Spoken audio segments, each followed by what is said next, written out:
This story is not made up. When I began working with parents, I had a very determined mom with a very challenging eater who was around 6 years old.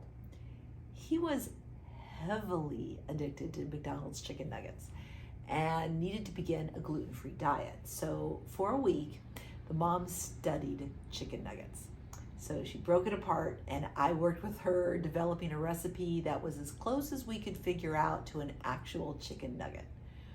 But of course, one that was gluten-free and loads healthier.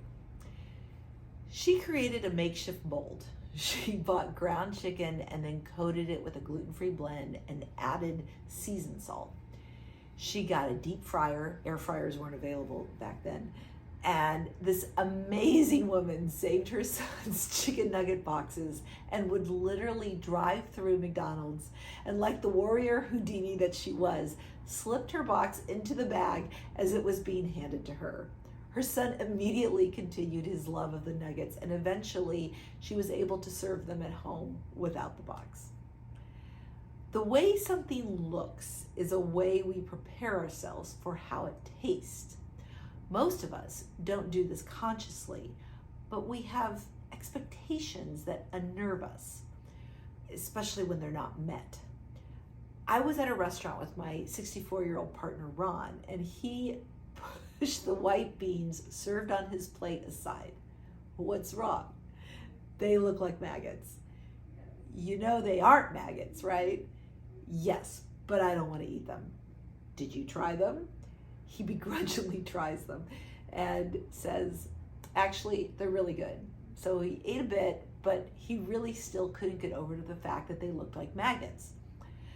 Colors, shapes, and containers matter more to picky eaters than one would think.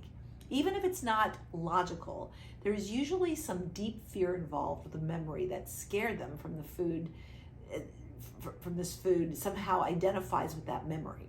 In Ron's case, when he was young, he was exploring the woods and saw an animal carcass with maggots. So it's been a trauma for him. Although getting to the bottom of it can be helpful, creating a new familiarity that is safe is often the most lasting solution. Containers can be very helpful that way. Who didn't love the first day of school with a new lunchbox? I could have cared less what was inside. It was way more about the presentation.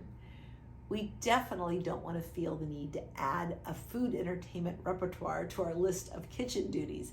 And I don't mean following Pinterest for cute little snowman-shaped cauliflower, although that would be adorable. I just know that a little effort can go a long way to help, and in the case of Ron's triggered memory, to help hinder the fear.